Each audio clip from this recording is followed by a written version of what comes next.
Magandang araw mga kaibigan. Bigyan natin ng reaction, opinion itong post ni Mardy.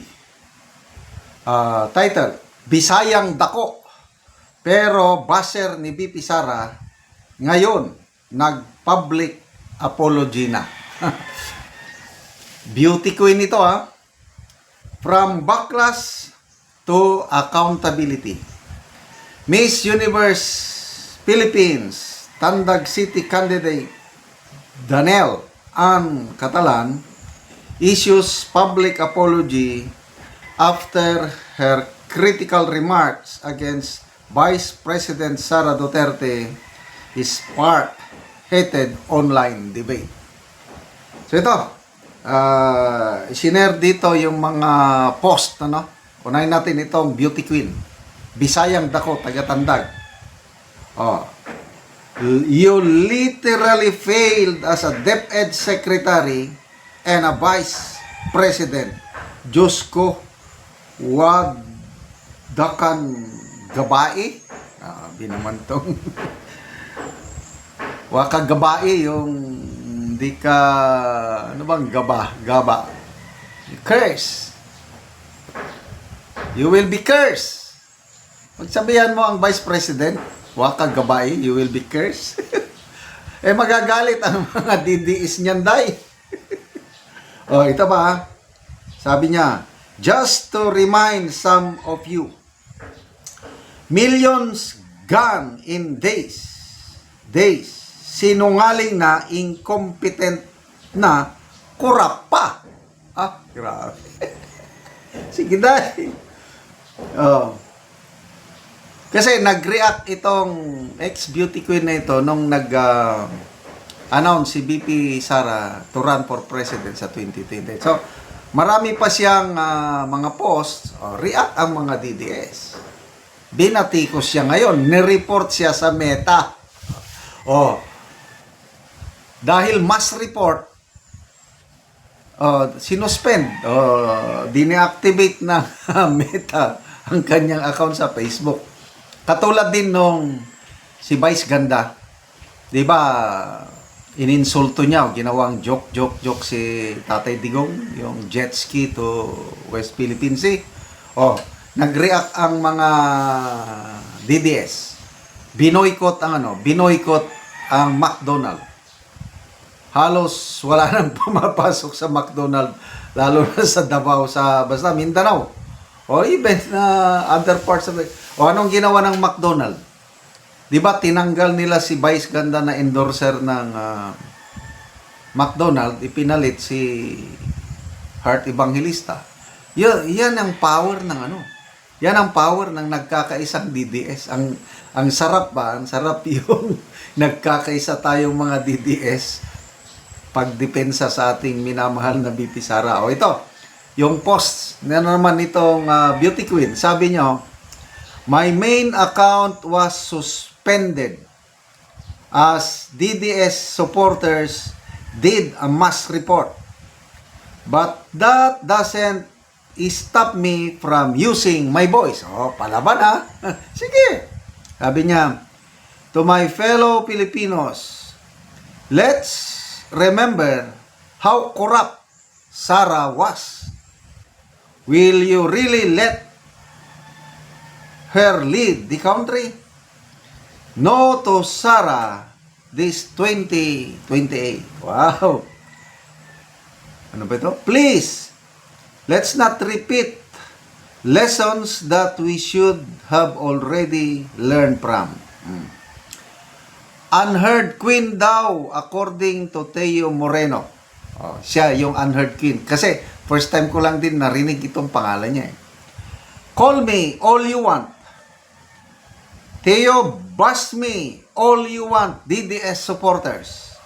But I will not stop using my voice to educate people and help them choose the right leaders for 2020, and clearly, it isn't Sara. Ito, yung nung palaban pa siya. So, lalong uminit ang mga DDS. Nung hindi niya na makayanan ang batikos. Grabe naman ang mga DDS mabatikos. Ito na, nagbago na ang kanyang termino. Humingi na ng public apology. Ito na yung kanyang post. I don't know kung anong date na itong mga post niya. It was my mistake. I haven't verified my claims na corrupt si Sarah. I was just merely posting an innocent post using my right of speech. But I didn't anticipate the consequences it would bring. Siguro, ito, opinion ko na lang ito, nung binabas na siya, baka pati tandag. Kasi I'm sure, sa tandag, marami ring mga Duterte dyan eh. Mga kamag-anak niya na mismo ang nagbabas sa kanya. Yan ang matindi. Kasi kung ibas ka ng taga malalayo, okay yan. Kailan kung mismong kamag-anak mo, mismong kababayan mo, makikita ka ngayon, tapos ginaganon ka, baka dito na siya bumigay nung ang baklas mismo sa mga malalapit sa kanya. Kasi talagang maraming Maka Duterte dito sa Mindanao.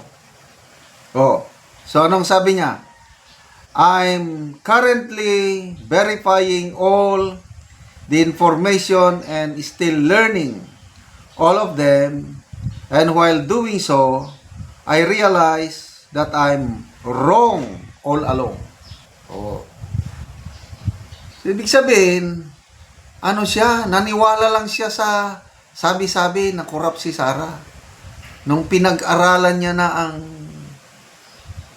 mga pangyayari, mali pala, hindi pala, napaka-corrupt si Sarah. And then, please, ito na, nagmamakawa na yun.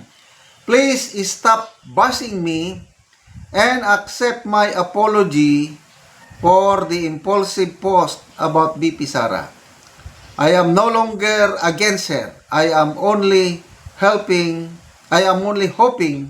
for a better leadership for every Filipino. Again, please stop bashing me. Please release me naman yun. Sino pa yung binas nun? Yung Nepo Bebe? Yung kamag-anak ata ni Saldico, di ba? Nagmakaawa rin sila. Please lang, stop bashing. Ito, people who reacted. 26,000 ang nag-react.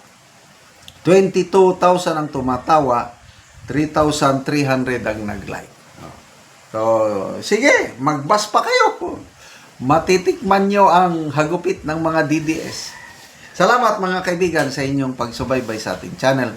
Nakakatulong kayo ng malaki sa tribong Talandig ng Bukidnon dahil ang income natin sa channel na ito is pantulong sa tribo. Namimigay tayo ng libreng yero at pako para makapagpatayo sila ng mas maayos na tirahan. Panoorin nyo ang video na ito. Natagaan na mo og yero. So mag-atop na ni siya karon.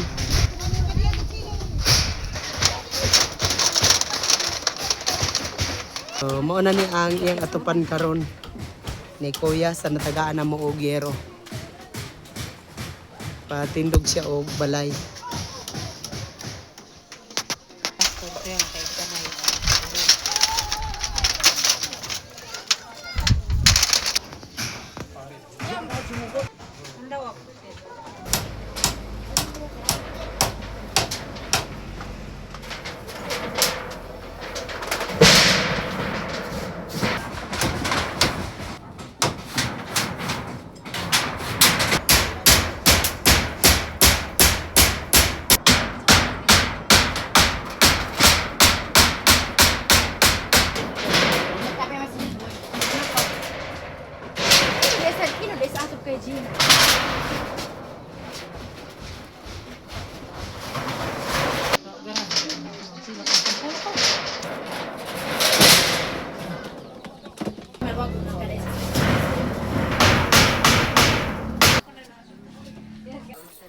O karon humanag yun sa pag-atop ang among gihatag nga hero sumo na ni.